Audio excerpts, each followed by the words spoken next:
Inilah sebabnya Uzah malas gila nak beli barang makeup online. Korang tengok.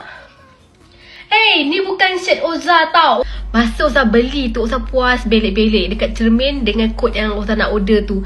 Betul ke medium? Tapi sampai-sampai 10. Korang mesti pernah kena macam Uzah kan? Sebab tu lah kadang-kadang Uzah malas gila nak beli barang makeup online. Sebab tak ada tester. Sebab ni lah Uzah suka beli hauscosmetics dekat website. Sebab boleh tester.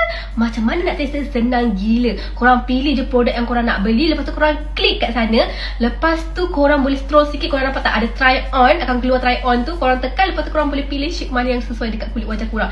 So korang tengok macam Uzah tengah try sekarang ni. Kod fair. Macam terlampau terang. Lepas tu try lah kod light. Ya Allah, macam kena dengan kulit Uzah kan. Lepas tu try kod natural. Macam lagi okey. So korang decide lah korang nak kod yang mana. So tak adalah lagi berlaku kesilapan macam sekarang ni kod 10 off. Gelap gila macam Daya Senandung. So bila dah dapat tu korang boleh lah cuba tengok sesuai tak dengan kulit korang yang korang order tu. Ha ni kod light. Memang kena. So tak adalah kesilapan lagi warna sampai salah kan. Lepas tu nanti membuang dan membazir. Korang beli je dekat website Haus. Semuanya boleh tester.